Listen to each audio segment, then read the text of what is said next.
ما شاء الله ولا حول ولا قوة إلا بالله العلي العظيم. حسبنا الله ونعم الوكيل، نعم المولى ونعم النصير. أعوذ بالله السميع العليم من الشيطان اللعين الرجيم. بسم الله الرحمن الرحيم. الحمد لله الذي جازي كل صانع ورايش كل قانع وراحم كل ضارع ومنزل المنافع والكتاب الجامع بالنور الساطع، وهو للدعوات سامع وللكربات دافع وللدرجات رافع وللجبابرة قامع، فلا إله غيره ولا شيء يعدله، ليس كمثله شيء وهو السميع البصير اللطيف الخبير، وهو على كل شيء قدير. والصلاة والسلام والتحية والإكرام على السيد الأنام الذي سمي في السماء أحمد وفي الأرض أبي القاسم محمد، وعلى أهل بيته الطيبين الطاهرين المعصومين المظلومين الذين أذهب الله عنهم الرجس وطهرهم تطهيرا.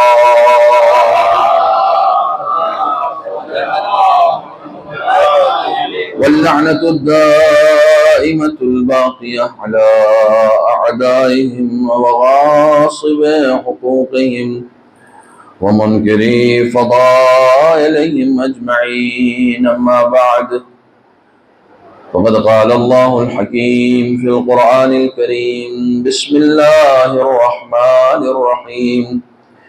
يا أيها الذين آمنوا اذكروا الله ذكرا كثيرا. صدق الله العلي العظيم.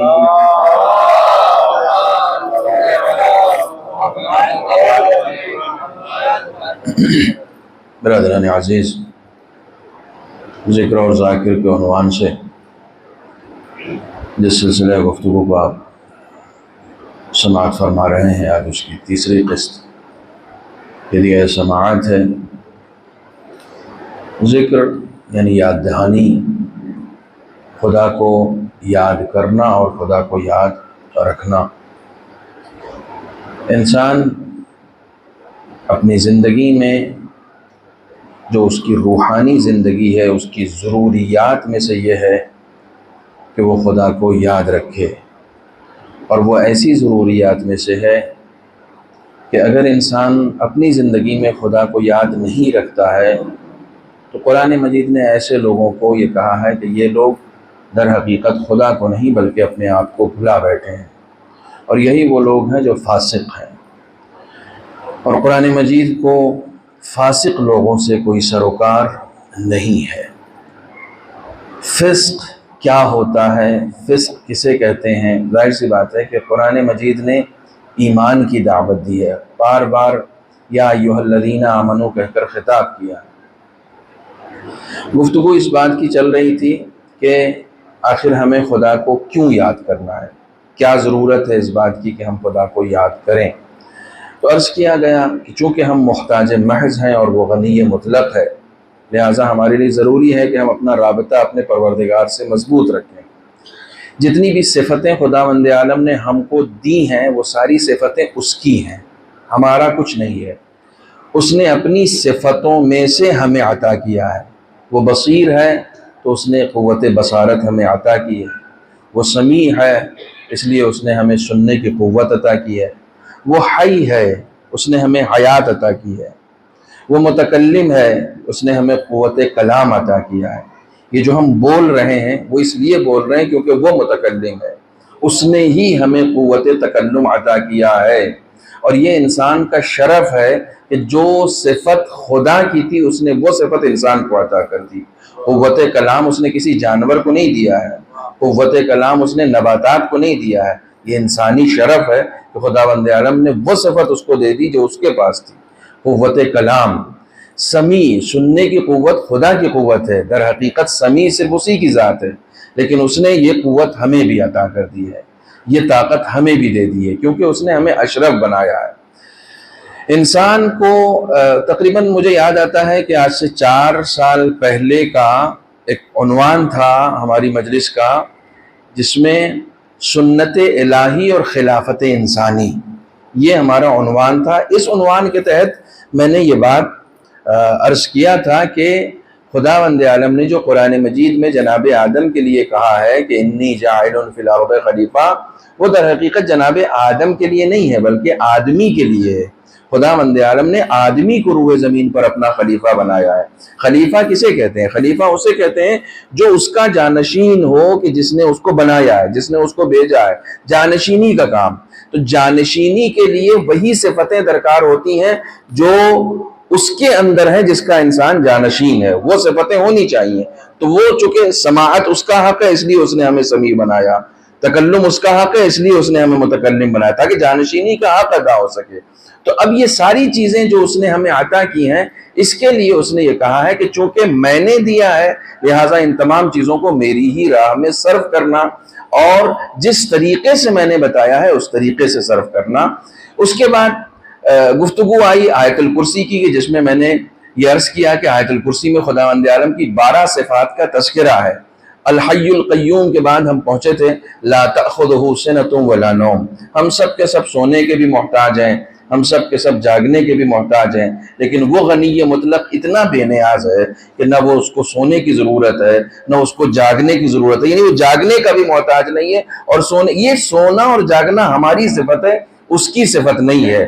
اس نے خود کہا ہے لا تأخذہ سنۃ ولا نوم، نہ اسے اونگ آتی ہے نہ اسے نیند آتی ہے۔ اس کے بعد جو بات آپ کی خدمت میں عرض کرنا چاہ رہا ہوں، جب آپ آیت الکرسی پڑھیں گے تو اس کے تمام معانی و معارف پر غور کرنے کی ضرورت ہے، تاکہ ہم کو یہ سمجھ میں آ سکے کہ آیت الکرسی کو خداوند عالم نے اتنی فضیلت والی آیت کیوں قرار دیا ہے۔ لا تأخذہ سنۃ ولا نوم، نہ اس کو نیند آتی ہے نہ اس کو اونگ آتی ہے۔ لہو ما فی السماوات و ما فی الارض، جو کچھ زمین و آسمان میں ہے وہ سب اس کا ہے، سب اس کا ہے۔ یہ بات جب ہم آیت الکرسی میں پڑھتے ہیں کہ جو کچھ زمین و آسمان اور اس کے درمیان ہے سب اس کا ہے، جب خدا نے کہہ دیا کہ سب میرا ہے تو اس کا مطلب کیا ہوا؟ تمہارا نہیں ہے۔ اس کا بالکل برعکس یہ ہوا کہ تمہارا نہیں ہے، میرا ہے۔ جس زمین پہ تم چل رہے ہو وہ میری زمین ہے، جس آسمان کے سائے تلے تم زندگی گزار رہے ہو وہ میرا آسمان ہے، جس سورج سے تم کسب فیض کر رہے ہو وہ میرا سورج ہے، یہ چاند میرا ہے، یہ ستارے میرے ہیں۔ ملکیت نام کی کوئی بھی چیز تمہاری نہیں ہے جس کو تم کہہ سکو کہ میں اس کا مالک ہوں۔ توجہ فرمائیے گا، کوئی بھی ایسی چیز جس کے لیے تم یہ کہہ سکو کہ میں اس کا مالک ہوں، تم مالک نہیں ہو، مالک میں ہوں۔ خدا نے کہہ دیا مالک میں ہوں۔ لہو ما فی السماوات و ما فی الارض، جو کچھ بھی زمین، ہم خود زمین و آسمان کے درمیان ہیں، جو کچھ زمین آسمان اور اس کے درمیان ہے وہ سب کچھ کس کا ہے؟ اس کا ہے، یعنی مالکیت اس کی ہے۔ تو آپ تو یہ کہتے ہیں کہ نہیں، میں جس گھر میں رہ رہا ہوں اس کا مالک میں ہوں، پراپرٹی کے کاغذات میرے نام ہیں، اس میں رجسٹری میرے نام ہے۔ اگر تم مالک ہوتے تو یہ رجسٹری کے کاغذات تمہارے ساتھ قبر تک جاتے ہیں، چونکہ تم مالک نہیں ہو اس لیے یہ نام ٹرانسفر ہو جاتا ہے تمہارے بعد۔ وہ جب تک چاہتا ہے تمہارے نام رہتا ہے، اس کے بعد پھر وہ کسی اور کے نام ہو جاتا ہے۔ اس کا مطلب کیا ہے؟ تم عارضی طور پر مالک ہو، حقیقی مالک صرف اور صرف پروردگار ہے۔ یہ ملکیت تمہاری نہیں ہے۔ آپ جب مفاتیح الجنان پڑھتے ہیں تو اس میں نماز عصر کی تعقیب میں جو معصوم سے ارشاد ہے، میں ہمیشہ کہتا ہوں کہ معصومین سے جو دعائیں آئی ہیں ان کو پڑھا کریں. کوئی بھی کہیں پر بھی نماز جماعت میں کوئی بھی دعا اگر پڑھوائے تو آپ پہلے کنفرم ہو جائیں کہ یہ معصوم کی طرف سے آئی ہے، اس نماز کے بعد پڑھنے کے لیے کہا گیا ہے نہیں کہا گیا ہے. جس کو جو دعا یاد ہوتی ہے ہمارے وہ پڑھنے لگتا ہے نماز کے بعد، جس کو جو دعا یاد ہے. توجہ فرما رہے ہیں، جو معصوم نے جس نماز کے بعد کہی ہے اس کو پڑھنے کی فضیلت سب سے زیادہ ہے. معصوم جانتے ہیں خدا سے کیسے بات کرنی چاہیے، معصوم جانتے ہیں کس وقت کس چیز کا مطالبہ کرنا چاہیے. آپ دیکھیے گا، دعاؤں میں غور کیجئے گا، رزق کا مطالبہ ہمیشہ نماز عشاء کے بعد ہوا ہے، استغفار کا مطالبہ ہمیشہ نماز عصر کے بعد ہوا ہے. ٹائمنگ ہے، ہر چیز کی ٹائمنگ ہوتی ہے، ہم نہیں جانتے، وہ جانتے ہیں. جناب یعقوب سے جب ان کے بچوں نے کہا کہ آپ ہمارے لیے استغفار کر دیں، ہم سے غلطی ہو گئی، ہم یوسف کو لے کر گئے اور یوسف کے ساتھ جو کچھ بھی ہوا اس کے اوپر ہم پشیمان ہیں، ہم استغفار کرتے ہیں. تو انہوں نے کہا ٹھیک ہے میں استغفار کروں گا. انہوں نے ٹال دیا. کروں گا کہ کیا مطلب ہے؟ ابھی نہیں، جب وہ ٹائم آئے گا تو اس وقت کروں گا. نہیں، ہر چیز کا ایک وقت ہوتا ہے. نماز عصر کی تعقیب میں ہم پڑھتے ہیں لا یملک لنفسہ نفعا ولا ضرا ولا موتا ولا حیاتا ولا نشورا. ہم خدا کے سامنے یہ اعتراف بھی کر رہے ہیں کہ جو آپ آیت الکرسی میں پڑھ کے آئے ہیں ٹھیک آپ نماز کے بعد اسی چیز کا اعتراف کر رہے ہیں. لا یملک لنفسہ نفعا ولا ضرا. کاروبار تو میں کر رہا ہوں، نوکری تو میں کر رہا ہوں، نفع تو میں اٹھا رہا ہوں، نقصان بھی میں اٹھا رہا ہوں، لیکن میں خدا کے سامنے کہتا ہوں نہ میں نفع کا مالک ہوں نہ میں نقصان کا مالک ہوں. نفع کا مالک بھی تو ہے، نقصان کا مالک بھی تو. میں مالک نہیں ہوں، میں مالک ہی نہیں ہوں. لا یملک لنفسہ، میں نے اپنے نفس کے لیے کسی بھی چیز کی ملکیت کو اختیار نہیں کیا ہے. ولا موتا ولا حیاتا ولا نشورا. کمال ہو گیا، نہ میں حیات کا مالک ہوں نہ میں موت کا مالک ہوں. میں نے عرض کیا ہے نہ حیات کی ملکیت میرے پاس ہے، یہ جو حیات ہے یہ میری نہیں ہے، میں اس کا مالک نہیں ہوں. جب انسان یہ سب تصور کرے گا کہ یار میں مالک نہیں ہوں تو یہ جتنے بھی وقت ہم کو خداوند عالم نے 24 گھنٹے کا جو دیا ہے اس وقت کا بھی مالک میں نہیں ہوں نا، اس وقت کا بھی مالک خدا ہے. تو میں اپنے ارادے سے اس وقت کو کیسے سرو کر سکتا ہوں؟ جب اس وقت کا مالک میں ہوں ہی نہیں تو جو میرا آقا ہے، جو اس کا مالک ہے، مجھے اس سے پوچھنا پڑے گا کہ مجھے اپنے وقت کو کیسے سرو کرنا ہے اور کہاں سرو کرنا ہے. اسی کو بندگی کہا جاتا ہے. میں اپنے وقت کا مالک نہیں ہوں، میرے وقت کا مالک بھی خدا ہے. کسی بھی چیز کی ملکیت میرے پاس نہیں ہے، نہ حیات کی ملکیت میرے پاس ہے، نہ موت کی ملکیت میرے پاس ہے، نہ نشور ولا موتا ولا حیاتا ولا نشورا. یہ حشر و نشر جب ہوگا یہ بھی میرے اختیار میں نہیں ہے.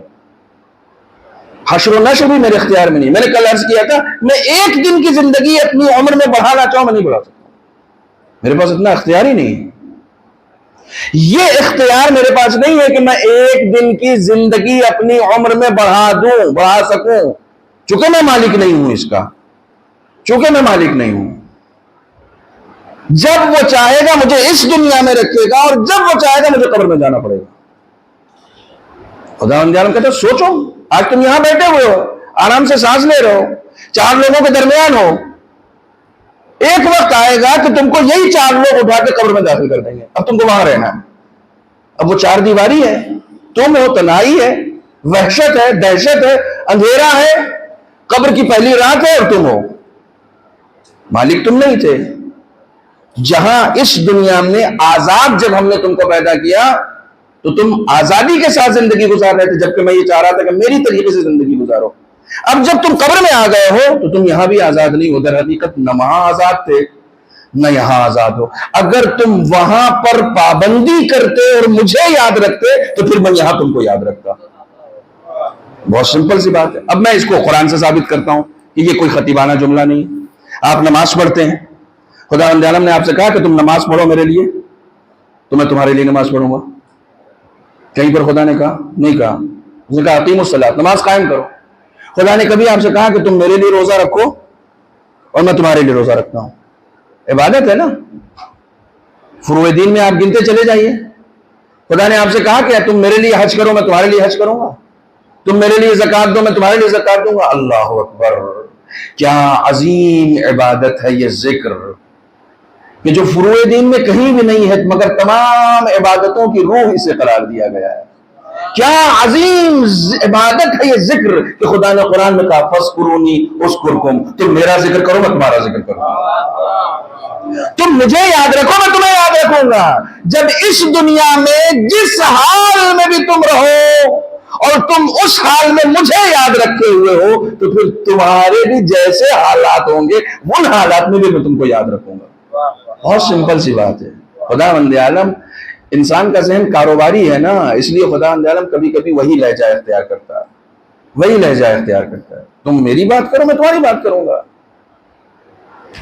افسوس یہ ہوتا ہے کبھی کبھی ہم لوگ ممبر پہ بیٹھ کے صرف اپنی بات کرتے ہیں، خدا کی بات نہیں کرتے ہیں. ممبر پہ بیٹھ کے، جو ممبر رسول کی شبیہ ہے، وہاں پر بھی بیٹھ کر ہم اپنی بات کر رہے ہوتے ہیں، خدا کی بات نہیں کر رہے ہوتے ہیں.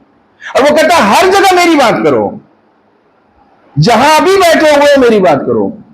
فَاذْكُرُونِي أَذْكُرْكُمْ، تم مجھے یاد رکھو. اب یہ میں اس کا ترجمہ یوں کر رہا ہوں، تم مجھے یاد رکھو میں تمہیں یاد رکھوں گا. اور خدا کی قسم، میں خدا کو یاد رکھوں گا. اس جملے کی قدر کیجئے گا. میں خدا کو یاد رکھوں گا تو میں خدا کو بڑا نہیں بناؤں گا، لیکن اگر خدا مجھے یاد رکھے گا تو وہ مجھے بڑا بنا دے گا. میں خدا کو یاد کر کے بڑا نہیں بنا سکتا، وہ بڑا ہے، وہ اللہ اکبر ہے. میں اس کو یاد کر کے بڑا نہیں بنا سکتا، لیکن اگر وہ مجھے یاد رکھے گا نا تو وہ مجھے بڑا بنا دے گا. اور اس نے کہا ہے وَرَفَعْنَا لَكَ ذِكْرَكَ، اپنے حبیب کے لیے کہا، رسول کے لیے کہا، دیکھا میں نے آپ کے ذکر کو بلند کر دیا. رسول سے کہا کہ میں نے آپ کے ذکر کو بلند کر دیا. کیوں کہا؟ کیونکہ رسول نے خدا کو پہچانوایا تو خدا نے رسول کے لیے کہا کہ میں نے آپ کے ذکر کو بلند کر دیا. تم نے میرا ذکر کیا، تم نے میرے ذکر کو بلند کیا، میں نے تمہارے ذکر کو بلند کر دیا. جتنا نام اس دنیا میں محمد رکھا گیا ہے، کوئی نام اس دنیا میں نہیں رکھا گیا. اللہم صلی علی محمد.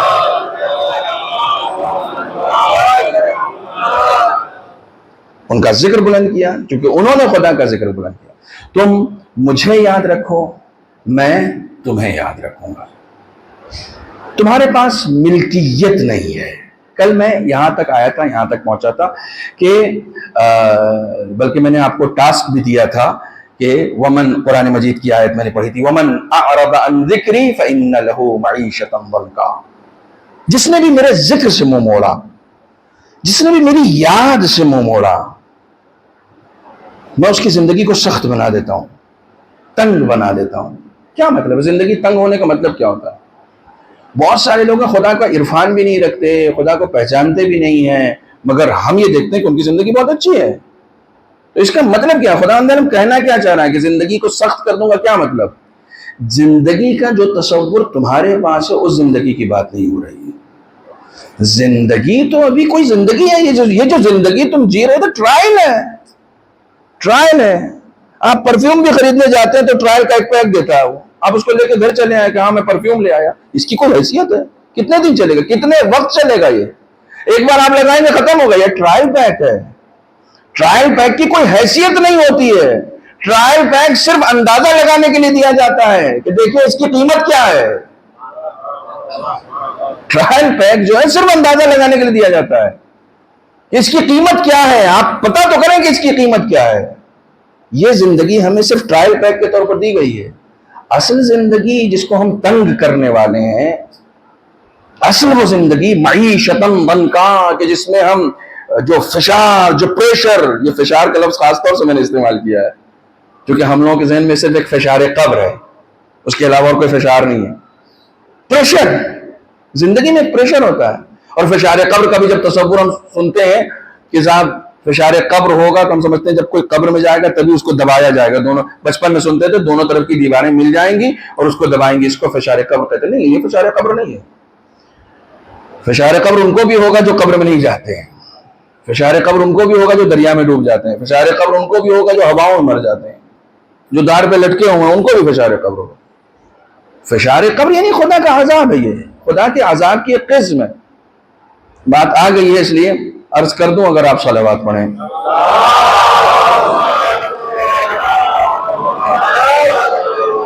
ایک جملہ میں 2 دن سے کہہ رہا ہوں کہ میں اپنی کسی بھی چیز کا مالک نہیں ہوں، ٹھیک ہے؟ مولا کائنات نقل کرتے ہیں، اللہ اکبر۔ روایت کی عظمت کا ہمیشہ اندازہ لگائیے کہ یہ روایت کس سے آ رہی ہے، اور اس روایت کا پورا کانسیپٹ سمجھنے کی کوشش کیجیے۔ مولا کائنات فرماتے ہیں کہ میں اور فاطمہ سلام اللہ علیہا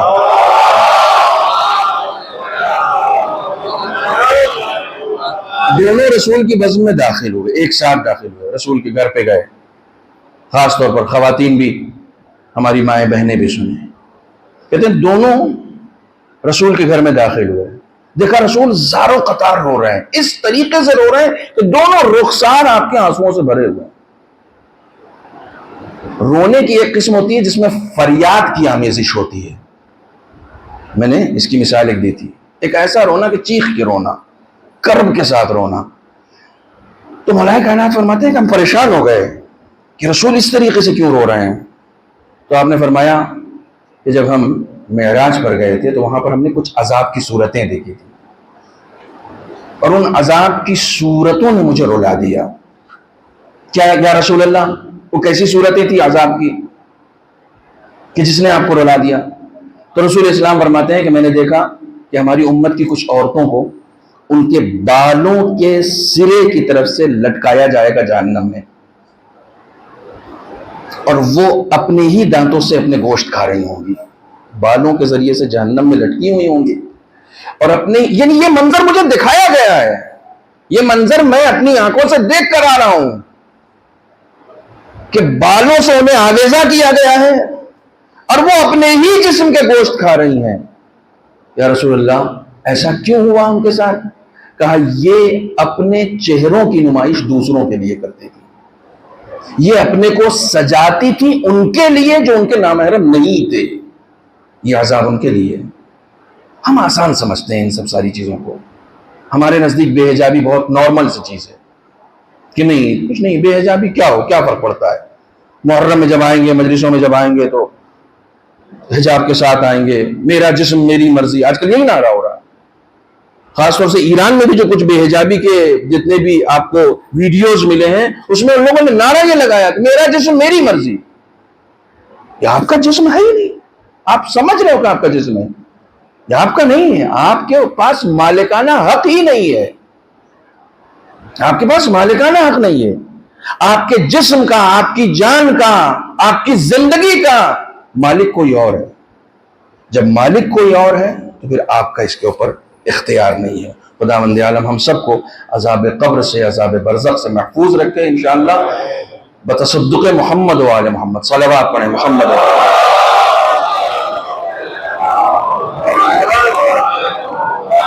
ایک مرتبہ اور مل جل کے صلوات پڑھیں محمد۔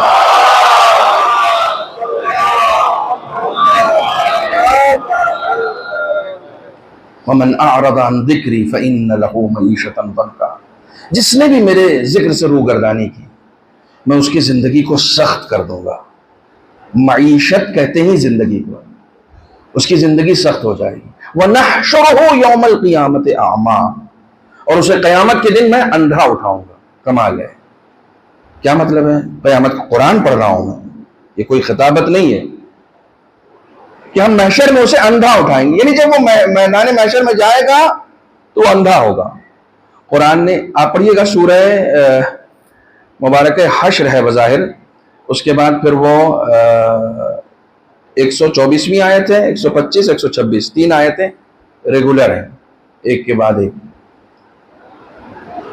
وَنَحْشُرُهُ يَوْمَ الْقِيَامَةِ أَعْمَىٰ، ہم اسے قیامت میں اندھا اٹھائیں گے۔ قَالَ، جسے اندھا اٹھایا جائے گا وہ کہے گا قَالَ رَبِّ لِمَا حَشَرْتَنِي أَعْمَىٰ وَقَدْ كُنْتُ بَصِيرًا، اللہ نے مجھے اندھا کیوں اٹھایا؟ قرآن نقل کر رہا ہے میدان محشر میں کچھ لوگوں کو ہم اندھا اٹھائیں گے اور وہ وہاں پر خدا پہ اعتراض کریں گے، رب لما حشرتنی اعمیٰ وقد کنت بصیرا، اللہ نے مجھے اندھا کیوں اٹھایا، میں تو دنیا میں دیکھ سکتا تھا۔ قال کذالک، خدا کہے گا ایسا ہی ہوتا ہے، خدا کی قسم یہی ترجمہ ہے۔ قال کذالک، خدا کہے گا ایسا ہی ہوتا ہے۔ اتتک آیاتنا فنسیتہا، وَكَذَلِكَ الْيَوْمَ تُنْسَى. اللہ اکبر. جانا میرے نوجوانوں قرآن کی آیت پڑھنا. خدا کہہ رہا ہے کہ ایسا ہی ہوتا ہے. تم اس دنیا میں دیکھ سکتے تھے لیکن جب میں نے آخرت میں تم کو اٹھایا تو اندھا اٹھایا. جانتے ہو کیوں؟ اتتک آیاتنا فنسیتہا. میں نے بہت ساری نشانیاں تم کو دی تھی, تم بھول گئے. یعنی آنکھ رکھتے ہوئے بھی تم نے نہ غور کیا, نہ فکر کیا, نہ ان کی طرف دیکھا. تم دنیا میں مجھے بھول گئے تھے, میں آخرت میں تمہیں بھول گیا ہوں. بہت سمپل سی بات ہے. تم دنیا میں مجھے بھول گئے تھے. وَكَذَلِكَ الْيَوْمَ تُنْسَى. اللہ اکبر. یہ تنسا نسیان سے آیا. نسیان کا مطلب تو آپ جانتے ہیں, بھولنا. وَكَذَلِكَ الْيَوْمَ تُنْسَى. آج میں تمہیں بھول گیا ہوں. فَنَسِيتَهَا اسی روٹ ورڈ سے آیا ہے. اتتک آیاتنا فنسیتہا. میں نے اپنی نشانیاں دی تھی, تم نے وہاں بھلا دیا مجھے. یعنی اس دنیا میں تم نے مجھے نہیں یاد رکھا, میں نے آخرت میں تم کو نہیں یاد رکھا. اگر اس دنیا میں تم مجھے یاد رکھتے تو آخرت میں تم کو یاد رکھتا. کمال ہے. ایک 60-70 سال کی زندگی میں تم مجھے یاد نہیں رکھ سکے, اب 60 لاکھ سال زندگی میں تمہیں جب یاد نہیں رکھوں گا تو تمہاری زندگی کیسی ہوگی؟ میں 60 لاکھ تو مثال کے طور پر دو رہا ہوں, 60 لاکھ کی زندگی تھوڑی ہے, 60 لاکھ سے کہیں زیادہ ہے. چونکہ یہ زندگی جو ہے یہ زندگی مختصر زندگی ہے اور وہ زندگی دائمی زندگی. ہم فیہا خالدون قرآن کی تعبیر ہے, ہمیشہ رہیں گے. اب وہ ہمیشہ خدا کا ہے, کب تک رہیں گے کچھ پتا ہے؟ ہمیشہ رہیں گے, ہمیشہ ہمیشہ رہیں گے. اس دنیا میں تم نے مجھے بلا دیا, آخرت میں ہم نے تمہیں بلا دیا. دیکھیے خاص طور سے یہ جو آیت آئی ہے کہ ہم اسے اندھا اٹھائیں گے, یہ بہت دلچسپ ہے, بہت دلچسپ ہے. علامہ امینی کا آپ نے نام سنا ہوگا. میں ذرا سا اپنے نوجوانوں کی توجہ کو جذب کرنے کے لیے اور جلب کرنے کے لیے, بلکہ تھوڑا سا ایک مومنٹ لانے کے لیے یہ بات سنا رہا ہوں جو کہ اندھے ہونے سے جڑی ہوئی ہے. علامہ امینی کو جب وہ حج کرنے کے لیے گئے تھے تو ظاہر سی بات ہے کہ سعودی میں جو ایک مفتی تھے, وہ بن باز نام سنا ہوگا آپ نے, نابینا تھے وہ. تو انہوں نے دعوت دی علامہ امینی کو, صاحب الغدیر.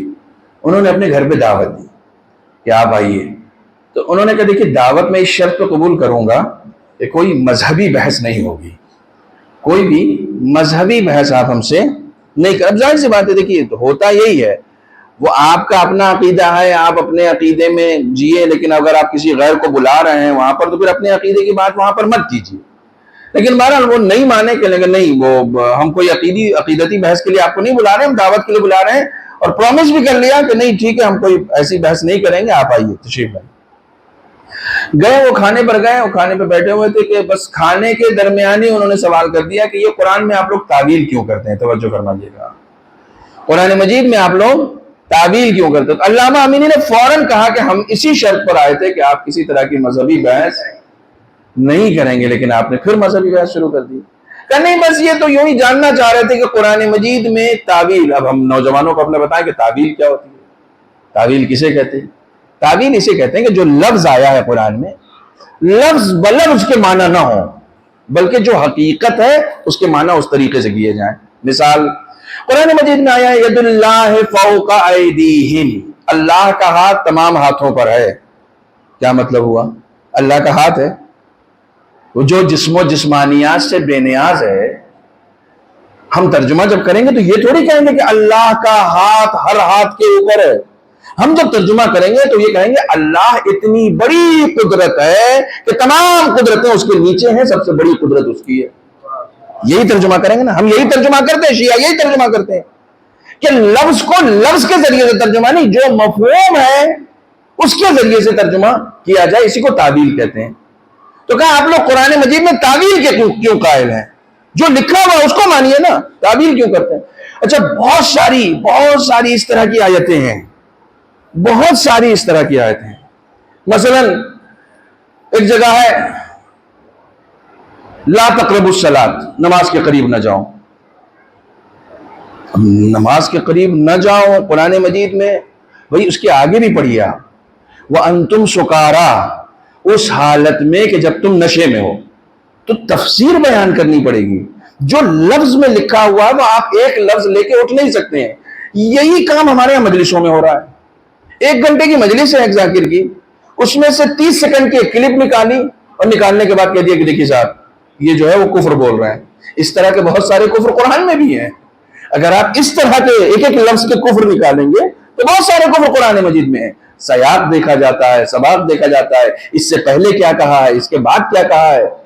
جس مجمع میں بات ہوئی ہے وہ بہتر طریقے سے جانتا ہے, چونکہ وہ سنتا آ رہا ہے, وہ پورے موضوع کو سننا. اور خاص طور سے جب خمسے میں بات ہوتی ہے, عشرے میں بات ہوتی ہے, تو ساری چیزیں ذہنوں میں ہوتی ہیں, ساری چیزیں سامنے ہوتی ہیں. آپ چھوٹی سی کلپ نکال کے کسی بھی بات کو نہیں ثابت کر سکتے ہیں. تو یہی کہا, میں کہا نہیں ہم لوگ تعویل کے قائل ہیں اور بالکل قائل رہیں گے. تو انہوں نے کہا کیوں قائل ہیں یہ بتا دیجئے. تو چونکہ وہ مفتی نابینا تھے, انہوں نے کہا آپ کے فائدے کے لیے. علامہ امینی نے کہا آپ کے فائدے کے لیے ہم قائل ہیں. کہا ہمارے فائدے کے لیے, کیا مطلب؟ کہاں قرآن مجید میں آیا ہے من کانا فی ہذہ اعمیٰ ہوا فی الآخرۃ اعمیٰ, جو اس دنیا میں اندھا ہوگا وہ آخرت میں بھی اندھا ہوگا. اب آپ بتائیے اگر ہم اس کے معنی تعویل نہ کریں تو آپ کا کیا ہوگا محشر میں؟ یہ در اہل بیت کا علم ہے. خدا کی قسم, خدا کی قسم, یہ در اہل بیت سے جڑے رہنے کا ہنر ہے. کہتے ہیں کہ پھر آپ کا کیا ہوگا اگر ہم تعویل نہ کریں تو؟ خدا کی قسم سوال آنا بند ہو گیا کہ ایسا جواب کہ جس نے کانے کر دیا. کہا اگر ہم تعویل نہیں کریں گے تو قرآن تو کہتا ہے من کان فی ھذہ اعمیٰ فہو فی الآخرۃ اعمیٰ, جو اس دنیا میں اندھا ہوگا وہ اس دنیا میں بھی اندھا ہوگا. اب یہاں پر اس آیت کی تفسیر کیسے کی جائے گی؟ اس آیت کی تفسیر ایسے کی جائے گی کہ یہاں آنکھ رکھتے ہوئے جسے کچھ دکھائی نہیں دے رہا ہے اسے وہاں حقیقی معنوں میں اندھا اٹھا دیا جائے گا. ایک آیت تو آپ سب لوگوں کو یاد ہے, سم بکم عمی, ہے نا, یہ گونگے بہرے اندھے. کیوں ہے یہ؟ کیونکہ آنکھ رکھ رہے ہیں پھر بھی نہیں دیکھ رہے ہیں, کان رکھ رہے ہیں پھر بھی نہیں سن رہے ہیں. توجہ فرمانے. تو انہوں نے کہا یہ آپ کے فائدے کے لیے ہے. اب جب انہیں لگا کہ ہاں یہ تو میرے فائدے کے لیے, اگر میں تعویل نہیں کروں گا تو میں تو یہاں بھی اندھا ہوں وہاں بھی اندھا ہوں, یہ کیسے ہو جائے گا؟ دیکھیے اب بات آ گئی ہے تو سناتا چلوں. عام طور سے ظاہر سی بات ہے یہ سب ہمارے علماء کی دین ہے. خدا کی قسم قدر کریں. آیت اللہ گلپائگانی حج کے لیے گئے ہوئے تھے. یہ تحفہ دے رہا ہوں نوجوانوں تم کو, حج کے لیے وہ بھی گئے ہوئے تھے. یہی ہوتا ہے ہمارے مراجع کے ساتھ, ہمارے بزرگ علماء کے ساتھ ہمیشہ یہی ہوا ہے. ان کو بلا لیا, باقاعدہ دعوت ہی پہ بلایا, ان کو مہمان ہی بلایا گھر میں, اور صاحب اکیلے بلایا آیت اللہ گلپائگانی کو, اکیلے, اور سب گھیر کے بیٹھ گئے. ان کو بیچ میں بٹھا لیا اور اس کے بعد سوالات کی بوچھار کرنا شروع کر دیا. یہ تاریخ رہی ہے ان کی, ہمیشہ مہمان بلا کے ہی گھیرا ہے. وہ بیٹھ گئے. اب ان سے سوال کیا سنیے, سنو میرے نوجوانوں, سوال کیا ہے. کہا یہ بتائیے پہلے اور دوسرے کے بارے میں آپ کا کیا عقیدہ ہے؟ کوئی تقیہ مت کیجیے گا, سیدھے سیدھے جواب دیجیے گا. سنیے میں بات بہت آرام سے کر رہا ہوں لیکن بہت آرام والی بات ہے نہیں, بڑی زوردار بات ہے. ہم کو معلوم ہے شیعوں میں تقیہ ہوتا ہے, آپ اپنا ایمان چھپا دیتے ہیں. خدا کی قسم تقیہ کا مطلب تو لوگ ابھی سمجھے نہیں ہیں. میں بریکٹ میں بتا دوں, مامون کے 2 بچے تھے, ہارون کے 2 بچے تھے. دونوں بچوں کو پڑھانے والا استاد ایک شیعہ تھا. اس نے بچپن سے ان دونوں بچوں کو حسن و حسین کی عظمت بتائی تھی. ہارون کو جیسے ہی یہ بات پتا چلی کہ میرے بچوں کو یہ اہل بیت کی محبت دے رہا ہے تو اس نے ایک دن استاد کو بلایا. کہا میں نے سنا ہے کہ تو میرے بچوں کو اہل بیت کی محبت کی تعلیم دے رہا ہے. کہاں؟ کہا یہ بتا تیری نگاہ میں میرے یہ 2 بچے افضل ہیں یا علی کے 2 بچے حسن و حسین؟ ایک مدت تک اس نے صرف حسن و حسین اور اہل بیت کی عظمت ان بچوں کو بتائی تھی. انہی بچوں کے سامنے باپ پوچھ رہا ہے کہ تیرے نزدیک میرے یہ 2 بچے افضل ہیں یا علی کے 2 بچے حسن و حسین؟ تو ایک لمحے سوچا کہ ابھی سالوں سے ان کو, برسوں سے ان کو ہم اہل بیت کی محبت کی تعلیم دے رہے ہیں, اب اگر ان کے سامنے ہم یہ کہیں کہ تیرے بچے افضل ہیں تو ظاہر سی بات ہے کہ ساری تعلیم بے اثر ہو جائے گی نا. کہا کہ ہارون تو اپنے بچوں کا موازنہ علی کے بچوں سے کر رہا ہے، میری نگاہ میں تیرے یہ 2 بچے ان سے کہیں افضل قمبر کے 2 بچے ہیں. علی کے 2 بچے تو بہت دور کی بات ہے، قمبر کے بچے بھی میرے نزدیک ان سے کہیں افضل ہیں، اور تیرے بچے دور دور تک نہیں ہیں. زبان بھی کٹوا دی گئی، سر بھی کٹوا دیا گیا، سب کچھ کروا دیا گیا. ہارون نے ظاہر سی بات ہے صفحہ ہستی سے مٹا دیا، لیکن اس اہل بیت کے عاشق نے بتا دیا کہ تقیہ جان کے بچانے کا نام نہیں ہے، ایمان کے بچانے کا نام ہے. تقیہ ایمان کے بچانے کا نام ہے، جان کے بچانے کا نام تھوڑی. اب آیت اللہ گل پائگانی کو اکیلے گھیر کے بٹھا دیا. اب بٹھا کے پوچھ رہے ہیں یہ بتائیے پہلے اور دوسرے کے بارے میں آپ کا کیا عقیدہ ہے؟ سعودی عرب میں جہاں چھوٹی چھوٹی بات پہ گردن اڑا دی جاتی ہے، پہلے اور دوسرے کے بارے میں آپ کا کیا عقیدہ ہے؟ اور کوئی تقیہ نہیں کیجیے گا، کچھ چھپائیے گا نہیں، سیدھی سیدھی بات کیجیے گا جو عقیدہ ہو. خدا کی قسم، خدا کی قسم، یہ جواب صرف ہمارا مرجع دے سکتا ہے. یہ جواب صرف وہ دے سکتا ہے جو در اہل بیت سے متمسک ہو، جو در علم علی سے متمسک ہو. کیا جواب دیا ہے؟ کہنے کہ بہت آسان ہے، ہمارا ان دونوں کے بارے میں وہی عقیدہ ہے جو رسول کی بیٹی کا عقیدہ تھا.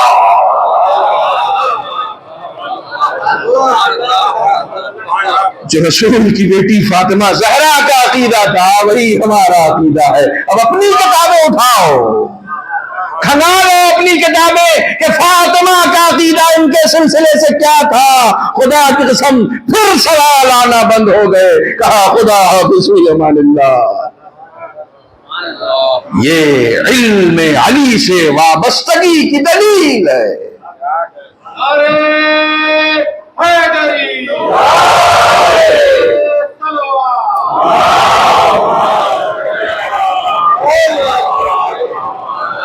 ان کے یہاں علم میں خطا نہیں ہوتی ہے، اہل بیت کے یہاں علم میں کوئی خطا ہے. اب آج بات آتی جا رہی تو میں سناتا جا رہا ہوں، اس میں سے کچھ بھی مجھے نہیں سنانا تھا. آپ یقین ہے مجھے کچھ بھی نہیں سنانا تھا، میرا موضوع کچھ اور ہے.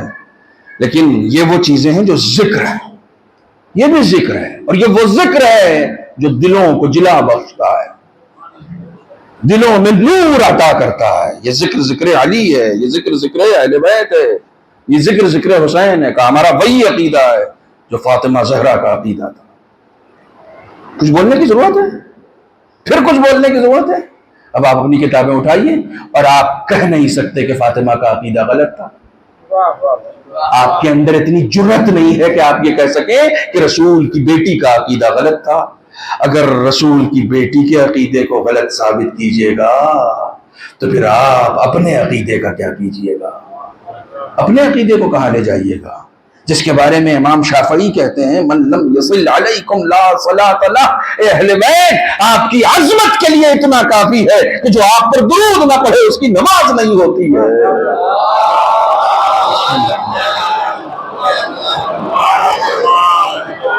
جو آپ پر درود نہ پڑھے اس کی نماز نہیں ہوگی. اب کہاں لے جائیے گا؟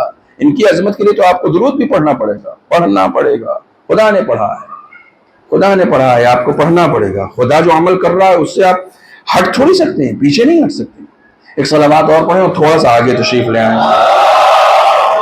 بیچ میں جگہ خالی ہے، اس کے بھر دیں. مل جل کے سب لوگ صلوات پڑھیں محمد و علی.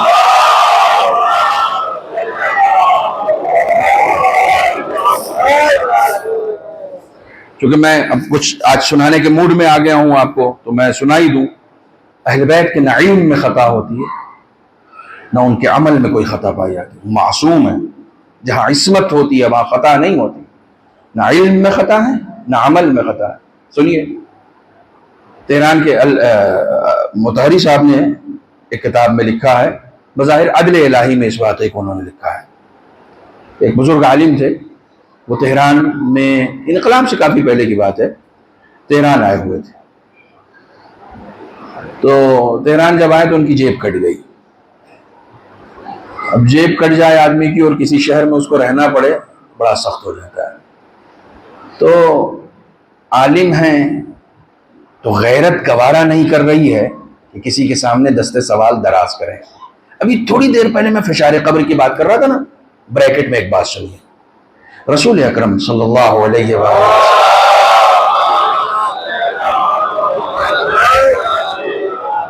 نے 7-8 باتیں بتائی ہیں فشار قبر سے بچنے کے لیے. 7-8 باتیں.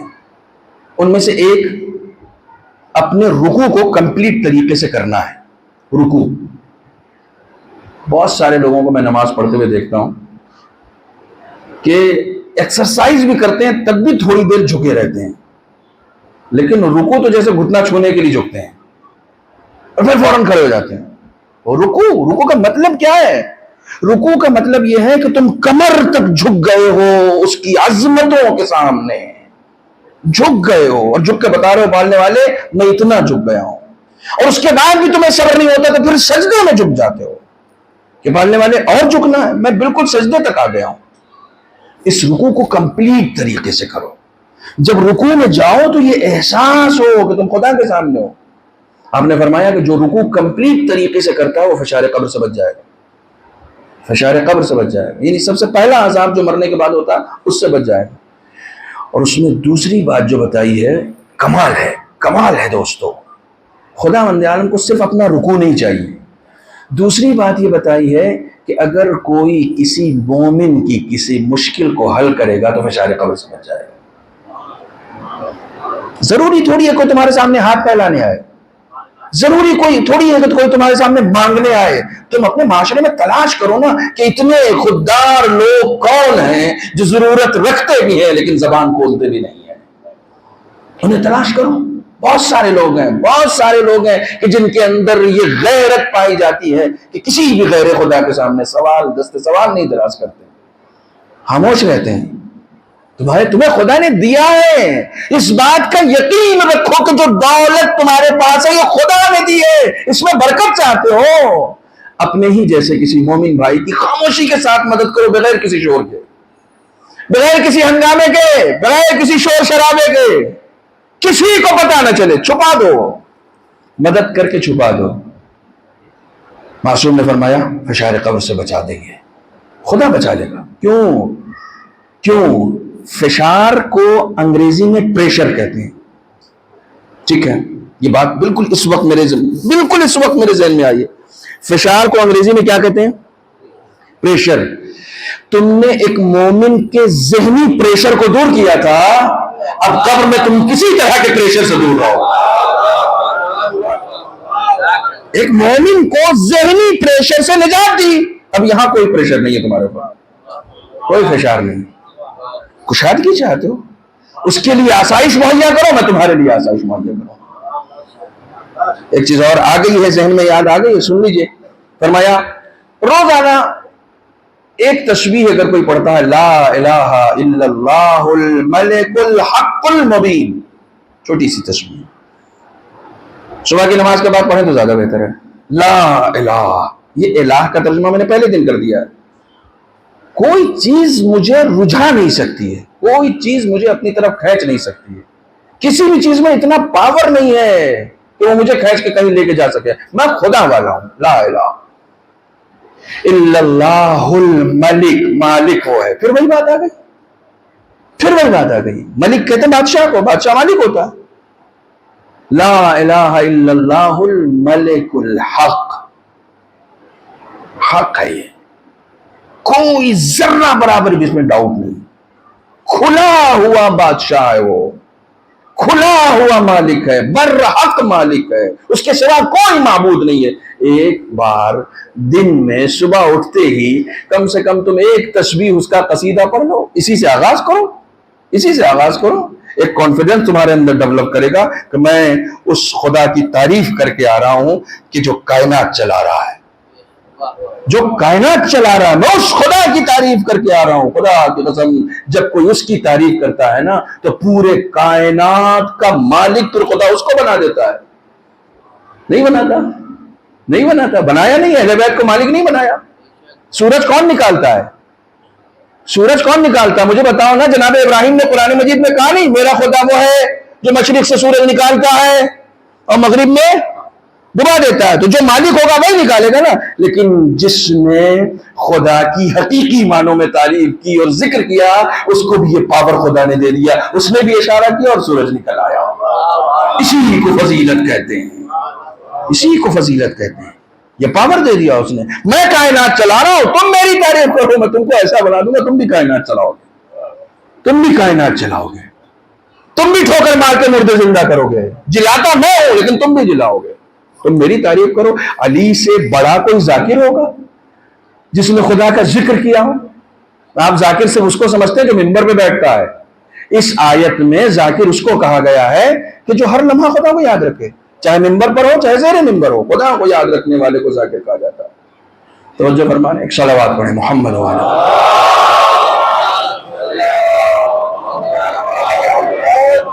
سنا دوں اور اسے کمپلیٹ کروں کہ ان کی جیب کٹ گئی ہے، وہ غیرت گوارا نہیں کر رہی تھی کسی کے سامنے دستے سوال دراز کریں، کیونکہ واقعی کوئی غیرت دار آدمی کبھی کسی سے نہیں کہتا، اپنی حاجتوں کو کبھی کسی کے سامنے بیان نہیں کرتا، اپنی ضرورتوں کو۔ اور خدا کی قسم، خدا کی قسم، میں اپنے غیور نوجوانوں سے ریکویسٹ کر رہا ہوں، کبھی مت کہنا، کبھی مت کہنا، خدا مند عالم ایسے لوگوں کو پسند کرتا ہے جو اپنی تمام حاجتیں سب اس کے سامنے بیان کرتے ہیں۔ کچھ دیر تو صبر کرو نا، جلدی کیا ہے، جلدی کیا ہے؟ معصومین کا ارشاد ہے قرض لینے میں جلدی مت کرو، کوئی بھی ضرورت پڑی تم کو فوراً تم نے جا کے قرض لے لیا، نہیں جلدی مت کرو، رکو، تھوڑا صبر کرو، کیا پتا خدا تمہیں اس تنگی میں دیکھنا چاہ رہا ہے کچھ دن، اس تنگی میں جیو نا، اس پریشر میں جیو تھوڑا سا، کیونکہ انسان کا جوہر اسی وقت نکھر کے آتا ہے جب وہ کچھ پریشانی میں جیتا ہے۔ ظاہر جو تمہارا ہے، یہ جو چہرہ، یہ جو مہرہ، یہ جو بدن، اس میں کوئی جوہر ہے تمہارا؟ اس میں کوئی کمال ہے؟ کمال تو تمہارے اندر ہے نا، وہ اندر کیا ہے؟ وہ روح ہے، تمہارے اندر جو روح ہے اس کے اندر کمال ہے۔ پینسل دیکھیے، پینسل باہر سے اس کو بالکل پینٹ کر کے خوبصورت بنا دیتے ہیں، ٹھیک ہے، لیکن اصل اس کا جوہر کہاں ہوتا ہے؟ اس کے اندر ہوتا ہے۔ وہ جوہر اگر اچھا نہ ہو تو چاہے جتنا اچھا پینٹ کر کے جتنی اچھی پینسل بنا دیں، ایک بار جیسے ہی آپ اسے تراشیں گے نا اور اس کا جوہر اچھا نہیں ہوا تو آپ اسے اٹھا کے پھینک دیں گے۔ کیوں؟ اس لیے کہ اس کے اندر جو جوہر ہے وہ کسی کام کا نہیں ہے، کسی کام کا۔ جسم کو چاہے جتنا خوبصورت بنا لو، اگر روح بلند نہیں ہوئی تو خدا بھی کہے گا یہ کسی کام کا نہیں ہے، صرف جسم کو سجا رہا تھا۔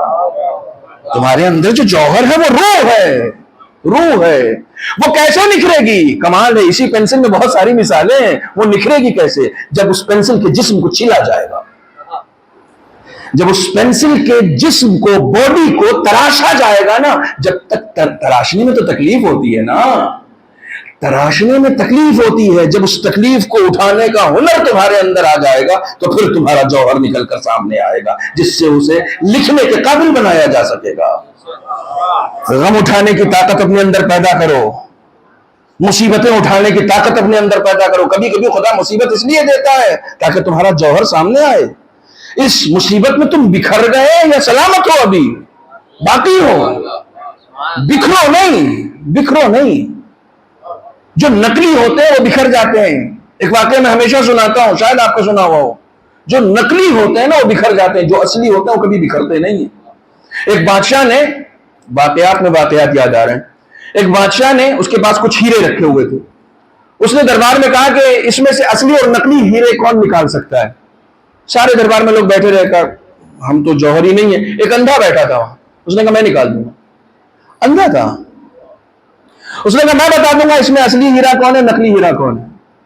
تو بادشاہ ہنسنے لگا کہ یہ سارے آنکھ والے بیٹھے ہوئے اور تمہارے میں اتنا کانفیڈنس کہاں سے آ گیا کہ تم بتا دو کہ اس میں اصلی کون ہے اور نقلی کون ہے؟ کہا آپ مجھے دیجئے تو۔ اس نے ہیرے لیے اور ہیرے لے کے باہر چلا گیا، کہا آپ نے گارڈز کو میرے ساتھ کر دیے، ہیرے سارے محفوظ رہیں گے۔ ہیرے لے کے وہ باہر چلا گیا دھوپ میں، ایک پلیٹ میں ان ہیروں کو رکھا اور تھوڑی دیر دھوپ میں چھوڑ دیا۔ تھوڑی دیر کے بعد ٹٹول کے اس نے کچھ ہیرے دائیں جانب کر دیے، کچھ بائیں جانب، اور بادشاہ کے پاس لے کر آیا، کہا اس ہاتھ میں اصلی ہے، اس ہاتھ میں نقلی ہے۔ بادشاہ نے اصلی ہیرے لیے اور اس شہر کے سب سے بڑے جوہری کو بلایا، کہا آ کے تلاش تو کرو، دیکھو تو صحیح ہے جو اندھے نے یہ جو تفکیک کی ہے، اصلی اور نقلی کو الگ الگ کیا ہے، یہ صحیح بھی کیا یا نہیں کیا ہے؟ جوہری آیا، اس نے کہا صاحب 100%، اس نے جتنے ہیرے نقلی بتائے سب کو سب نقلی اور جتنے اصلی بتائے سب اصلی۔ تو بادشاہ حیران ہو گیا، ایک اندھا آدمی یہ کام کیسے کر سکتا ہے؟ تو اس نے پوچھا اس سے کہ تم نے یہ کام کیسے کیا؟ کہا سرکار اصلی ہیرے کو، یہ سارے ہیروں کو ہم نے دھوپ میں رکھا، جب دھوپ کی تمازت ان کے اوپر پڑی نا تو جو اصلی تھا وہ ٹھنڈا رہا، جو نقلی تھا وہ گرم ہو گیا۔ سمجھ رہے ہو؟ جو نقلی تھا نا، جو پلاسٹک کا تھا، جو نقلی تھا وہ گرم ہو گیا، جو اصلی تھا وہ کول رہا۔ اس ٹھنڈے کو سمجھو نا، کول رہا۔ جب تمہارے اوپر کوئی شدت آئے، مصیبت آئے، کول رہو نا، تم ہیرے ہو، نقلی لوگ گرم ہو جاتے ہیں، اصلی لوگ ٹھنڈے رہتے ہیں۔ اصلی بنو، نقلی نہیں بنو، کول رہو۔ کیا ہو جائے گا؟ تم غصے بھی ہو جاؤ گے تو کیا ہو جائے گا؟ کچھ ہو جائے گا۔ تم غصے میں کیا کر لو گے بھائی؟ تم مالک ہو، تمہارے پاس پاور ہے، کیا کر لو گے؟ تم کچھ نہیں کر سکتے ہو۔ ایک شخص آیا امام کے پاس، مولا مجھے بہت غصہ آتا ہے، تو آپ نے فرمایا الغضب من النار، غصہ تو آگ سے بنا ہے، تم مٹی سے بنے ہو، غصہ آگ سے بنا ہے، تو کس کا دوست ہوا؟ جیو میرے بچے۔ کتنی جلدی بولا اس نے، کتنا چھوٹا سا بچہ ہے، کتنی جلدی بولا۔ ٹھیک ہے، ایک طرف جدے بھائی نے کہا اور ایک طرف اس نے، دیکھیے یہ مجلس کا حسن ہے، یہ مجلس کا حسن ہے۔ غصہ شیطان کا ساتھی ہوا نا، شیطان بھی آگ سے بنا، غصہ بھی آگ سے بنا۔ تو امام نے فرمایا الغضب من النار، یہ تو آگ سے بنا ہوا ہے۔ کہا مولا مجھے کچھ طریقہ بتائیے۔ کہنے کہ تمہارے گھر میں آگ لگتی ہے تو کیا کرتے ہو؟ کہا فوراً پانی سے بجھاتا ہوں اس کو۔ کہا وضو کر لیا کرو۔ جب غصہ آئے نا، غصہ آئے تو فوراً وضو کر لیا کرو، جیسے تمہارے گھر کی آگ کو پانی بجھا دیتا ہے، غصے کی آگ کو وضو بجھا دے گا، بجھا دے گا۔ کہا اچھا پانی اگر نہیں ہوگا تو کیا کرو؟ کہا مٹی ڈال دوں گا، تو مٹی سے بھی آگ بجھ جاتی ہے نا۔ کہا ٹھیک ہے، اگر تمہیں پانی مہیا کرنے میں تھوڑی دیر لگے تو فوراً تیمم کر لو تاکہ غصہ کافی ہو جائے، یعنی وہاں بھی آگ مٹی سے بجھے گی اور یہاں غصے کی آگ بھی مٹی سے بجھے گی۔ کہا اچھا اگر آگ بھی نہ ہو، معاف کیجیے گا، پانی بھی نہ ہو، مٹی بھی نہ ہو تو کیا کرو گے؟ تو آگ کیسے بجھاؤ گے؟ کہا مولا آگ پھر بجھانے کے لیے تو پاسبلٹی نہیں ہے، پھر میں وہاں سے نکل آؤں گا، جہاں آگ لگی ہے اس جگہ کو میں چھوڑ دوں گا۔ کہا ایگزیکٹلی یہی کرنا ہے تم کو، جب غصہ آئے، وضو نہیں کر سکو، تیمم نہیں کر سکو تو اپنی جگہ کو چینج کر دو، کھڑے ہو تو بیٹھ جاؤ، بیٹھے ہو تو کھڑے ہو جاؤ، جہاں پر بھی ہو وہاں سے چلے جاؤ تاکہ یہ غصہ دور ہو سکے۔ یہ شیطان ہے اور شیطان کو اپنے آپ سے قریب نہ آنے دو۔ پھر امام نے فرمایا سب سے زیادہ اٹیک انسان کے اوپر شیطان اس وقت کرتا ہے جب انسان غصے میں ہوتا ہے، سب سے زیادہ اٹیک شیطان انسان کے اوپر اس وقت کرتا ہے جب انسان غصے میں ہوتا ہے۔ لہذا کبھی بھی اپنے دل کے دروازے کو شیطان کے لیے نہ کھولو۔ صلوات پڑھیں محمد و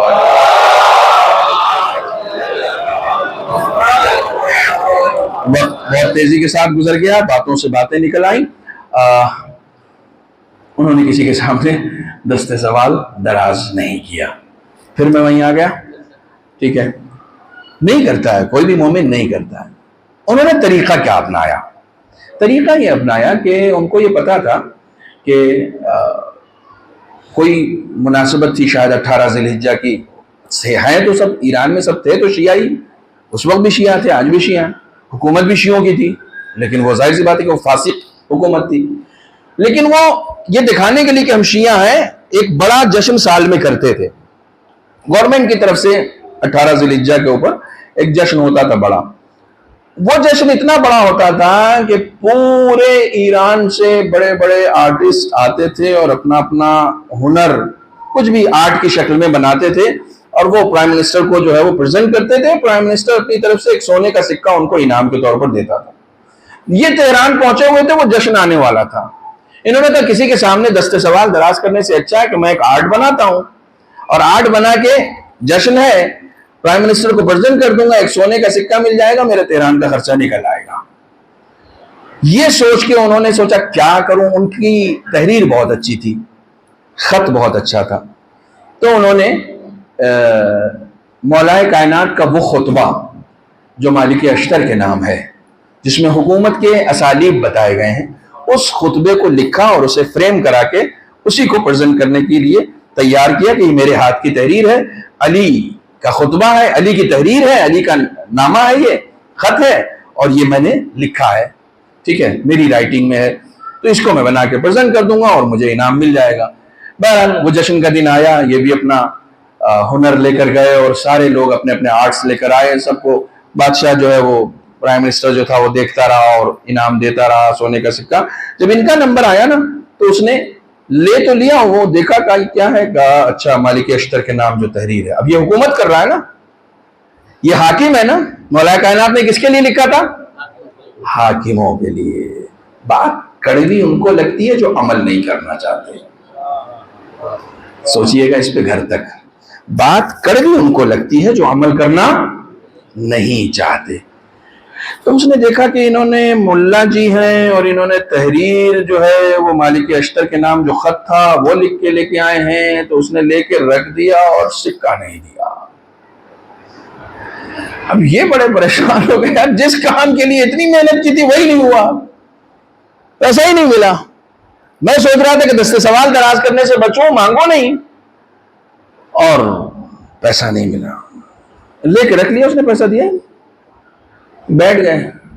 غیرت اور جواب دے گئی تو پھر اٹھ کے جانے لگے، تو اس نے وہیں سے اشارہ کیا، بیٹھیے بیٹھیے آپ بیٹھیے، بادشاہ نے کہا بیٹھیے آپ۔ پھر تھوڑی دیر بیٹھے رہے، پھر اٹھ کے جانے لگے کہ نہیں کیا بیٹھوں، بیٹھ کے کیا کروں گا، مجھے پیسہ چاہیے، تو میں اتنی محنت کی میں نے، وہی نہیں ملا۔ پھر جب جانے لگا، نہیں نہیں بیٹھیے آپ سے کام ہے۔ جب سارے انعامات تقسیم ہو گئے، سب کچھ ہو گیا، پورا جشن ختم ہو گیا، سب چلے گئے۔ سننا دوستو، جب سب چلے گئے تو آخر میں بادشاہ نے ان کو اوپر بلایا اسٹیج پہ، آئیے تشریف لائیے۔ یہ گئے۔ موضوع کیا چل رہا تھا؟ اہل بیت کے نہ علم میں خطا ہے نہ عمل میں خطا ہے، اہل بیت کے نہ علم میں خطا ہے نہ عمل میں خطا ہے۔ کہا آئیے اوپر آئیے، یہ اوپر گئے۔ اب جیسے ہی یہ اوپر گئے، اس نے پوچھا کیا دیا یہ؟ ہاں، یہ جب اوپر گئے تو اس کے گارڈ سارے اس کے ساتھ تھے، بادشاہ کے جو وزیر اعظم تھا، اس نے سارے گارڈز کو کہا آپ لوگ بھی جائیے، کوئی نہیں رہے گا یہاں، صرف میں اور یہ۔ غور کرنا نوجوانوں، میں نے کہا میں بہت خاموشی سے بات کرتا ہوں، گارڈز کو بھی بھیج دیا۔ کہا یہ کیا لے کر آئے آپ؟ کہا یہ حضرت علی کا نامہ ہے، ان کا خط ہے، اور انہوں نے ایک حاکم کو لکھا تھا، آپ بھی حاکم ہیں، اس سے اچھا کوئی گفٹ میرے نزدیک تھا نہیں جو میں دے سکتا، اس سے اچھا کوئی آرٹ میرے نزدیک نہیں تھا جسے میں پریزنٹ کر سکتا تھا، لہٰذا میں یہ لے آیا۔ تو اس نے فوراً کہا حضرت علی نے اس پہ عمل کیا؟ تو انہیں غصہ آ گیا۔ میں کہا کہ میرا مولا نہ وہ لکھتا ہے نہ وہ بولتا ہے کہ جس پر عمل خود نہ کرتا ہوں، یہ ہو ہی نہیں سکتا، یہ ہو ہی نہیں سکتا۔ تو اس نے فوراً کہا کامیاب کہاں رہے؟ علی حکومت کرنے میں کامیاب کہاں رہے؟ ان کے جو دشمن تھے وہ تو برسوں حکومت کرتے رہے، وہ تو 4.5 سال میں ہی وہ پوری حکومت ان کی ڈھیر ہو گئی، کہاں کامیاب ہوئے؟ پھر سنو ایک عالم کا جواب۔ تھوڑی دیر انہوں نے سانس لی، بادشاہ ہے نا، اب بہت آرام سے کہا کہ بادشاہ سلامت، آپ کے نزدیک علی ہار گئے، کامیاب نہیں رہے؟ کہاں؟ کہ یہ بات کہنے کے لیے آپ نے اتنا سناٹا کیوں کیا؟ یہ بات کہنے کے لیے آپ نے اپنے گارڈز کو بھی ہٹا دیا؟ خدا کی قسم علی اتنے کامیاب ہیں کہ ان کو ناکام کرنے کے لیے بھی آپ کو سناٹے کی ضرورت پڑتی ہے۔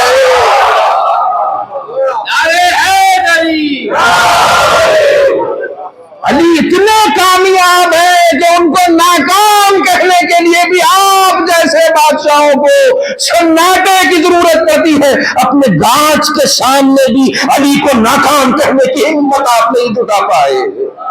اور آپ کہتے ہیں علی ناکام ہو گئے، علی کے جیسا کوئی کامیاب نہیں ہے، نہ ان کے علم میں خطا ہے نہ عمل میں خطا ہے۔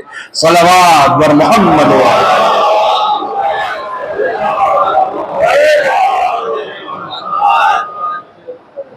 ابن زیاد کے دربار میں جب جناب زینب گئی تو ابن زیاد کیا کہتا ہے؟ دیکھا تم کو اور تمہارے اہل بیت کو خدا نے کیسا رسوا کیا؟ تو جناب زینب کا جواب کیا تھا؟ ما رأیت الا جمیلا۔ تو رسوائی کی بات کر رہا ہے؟ رسوا تو ہوا ہے، ہم نہیں ہوئے ہیں۔ اہل بیت کی زندگی میں کوئی ایسا عمل کہ جس پہ انہیں رسوا ہونا پڑے، ہمیشہ ان کے دشمنوں کو رسوائی اٹھانی پڑی ہے۔ تم سمجھ رہے تھے کہ سر کاٹ کے ہم رسوا کر دیں گے؟ سید سجاد کے لیے ملتا ہے کہ شام میں آپ اپنے بابا کی مصیبتوں پر رو تو رہے تھے مگر یزید کی بے بسی پر مسکرا بھی رہے تھے۔ جانتے ہیں کیوں؟ کہ میرا بابا نے سر کٹا کے بھی وہ حاصل کر لیا جو انہیں حاصل کرنا تھا، یہ سر کاٹ کر بھی وہ حاصل نہیں کر سکا جو اسے کرنا تھا۔ ناکام یہ ہوا ہے، ناکام یزید ہوا ہے۔ ہر دور میں اہل بیت کے مقابلے میں آنے والے ناکام ہوئے، ہر دور میں۔ نہ صرف اہل بیت کے مقابلے میں آنے والے ناکام ہوئے، اہل بیت کے چاہنے والوں کے مقابلے میں بھی جب جب جو آیا ہے تب تب ناکام ہوا ہے۔ یہ ثابت کرنا پڑے گا کہ ہم اہل بیت کے چاہنے والے ہیں، ہمیں بننا پڑے گا۔ اور یقین مانیے جب کوئی حقیقی معنوں میں اہل بیت کا عاشق ہو جاتا ہے تو ساری دنیا مل کر اسے اسیر تو کر سکتی ہے، ذلیل نہیں کر سکتی ہے۔ تم اسیر کر سکتے ہو، ذلیل نہیں۔ ذلالت تمہارا مقدر ہے، ذلت تمہارا مقدر ہے۔ میں مولانا غلام عسکری صاحب کا جملہ ہمیشہ ممبر سے بیان کرتا ہوں۔ وہ ہمیشہ کہتے تھے کہ اہل بیت کی تعلیمات نے ہمیں یہ سکھا دیا ہے کہ ہم مظلوم تو ہو سکتے ہیں، مجبور نہیں ہو سکتے۔ مظلوم ہو سکتے ہیں، مظلوم ہیں، اہل بیت مظلوم ہیں، یقیناً مظلوم ہیں۔ اور کتنے بڑے مظلوم ہیں کہ جس کوفے میں جناب زینب نے عورتوں کو درس قرآن پڑھایا ہے، جس کوفے میں جناب زینب نے خواتین کو دینیات کی تعلیم دی ہے، نہیں، جس کوفے کی خواتین کو زینب نے پردہ کرنا سکھایا ہے، اسی کوفے میں زینب کو بیردہ جانا پڑ رہا ہے۔ یہ مظلومیت نہیں ہے تو اور کیا ہے؟ یہ مظلومیت نہیں ہے تو اور کیا ہے؟ اسی کوفے میں جناب ام کلثوم کو بیردہ جانا پڑ رہا ہے، اور صرف بیردہ نہیں جانا پڑ رہا ہے بلکہ ابن زیاد ملعون نے کوفے کے دروازے پر کئی پہر تک اس قافلے کو روکے رکھا تاکہ شہر کو سجایا جا سکے۔ یہی شام میں بھی ہوا، یہی کوفے میں بھی ہوا۔ کئی پہر تک یہ قافلہ دروازے پر رکا رہا۔ تو جناب ام کلثوم جناب زینب سے پوچھتی ہیں کہ کیا ہمیں اسی طریقے سے کوفے میں جانا پڑے گا جس کوفے کی گلیوں میں ہم نے جا کر وہاں کی خواتین کو دین سکھایا ہے؟ کیا اس کوفے میں ہمیں اسی طریقے سے جانا پڑے گا؟ جناب زینب نے صبر کی تلقین کی۔ اور عزیزو، مقاتل نے ایک جملہ لکھا ہے سوگنامہ آل محمد میں، مقاتل کے حوالے سے جناب محمدی اشتہاردی نے لکھا ہے کہ جب یہ قافلہ داخل ہوا ہے شہر کوفہ میں تو سارے تماشائی چھتوں پر بیٹھے ہوئے تھے۔ جناب ام کلثوم نے محمل سے اپنا سر نکالا اور نکال کر کہا ہے کہ یا اہل الکوفہ غضوا ابصارکم نحن اسارى آل محمد۔ اے اہل کوفہ اپنی نگاہیں جھکا لو، ہم آل محمد کے گھرانے کے اسیر ہیں۔ اپنی نگاہیں جھکا لو، ہم آل محمد کے گھرانے کے اسیر ہیں۔ بس ایک دو جملے سن لیں، ایک دو جملے صرف آپ کو سنانا ہے۔ عزیزو، آپ ذرا تصور کریں کہ اگر آپ کے ہاتھ بندھے ہوئے ہوں اور آپ کے اوپر کوئی گلاب کا پھول بھی پھینکے نا، آپ کے اوپر کوئی کپڑا بھی پھینکے نا، اور وہ آپ کے چہرے پر لگنا چاہے تو آپ اسے ہاتھ سے روکنا چاہتے ہیں، کیونکہ چہرے کی جلد بہت نازک ہوا کرتی ہے، اس پر کچھ بھی لگنا، انسان اگر کہیں گرد و غبار میں چلا جاتا ہے تو فوراً آنکھیں بند کرتا ہے، چہرے پر ہاتھ رکھتا ہے تاکہ اس کے چہرے پر کوئی گزند نہ آنے پائے۔ سب سے نرم جلد اگر کہیں کی ہوتی ہے تو وہ چہرے کی ہوتی ہے۔ اللہ اکبر، وہ مظلوم، وہ اسیر اتنے مظلوم تھے کہ جن کی جانب پتھر بھی آ رہے تھے تو وہ اپنے چہرے کو چھپا نہیں پا رہے تھے، کیونکہ ان کے ہاتھ بندھے ہوئے تھے۔ سروں کا تماشا ہو رہا تھا، اور یہ تماشا صرف نہیں ہو رہا تھا بلکہ آل محمد کے گھرانے کے اسیر اپنے چاہنے والوں سے کہتے تھے، ارے کوئی ان نیزوں پر سروں کو اٹھانے والوں کو اتنا آگے بڑھا دو تاکہ لوگ کٹے ہوئے سروں کا تماشا کریں، ہمارے